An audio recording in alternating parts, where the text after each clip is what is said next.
Cleaner jobs in Finland earn up to 205,400 with DMW accredited agencies. May experience ka na ba as a cleaner dito sa Pilipinas or baka gusto mo namang mag-explore ng bagong career abroad?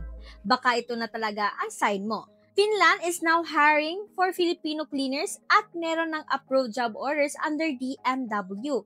Hello mga Karikrod, I'm Jen, and in this video, aalamin natin kung paano mag-apply, magkano ang average salary, at syempre, ang listahan ng DMW accredited agencies na pwede nyong applyan dito sa Pilipinas. Alam niyo ba na kilala ang Finland sa high-quality work environment, good salaries, strong labor rights, at super healthy work-life balance? Plus, tumaas talaga ang demand for foreign workers, including Filipinos, sa healthcare, IT, services, at cleaning industry. Kung natandaan nyo, noong September 18, 2025, pinagtibay pa ng Pilipinas at Finland ng kanilang partnership through the Agreement on Skilled Workers Mobility.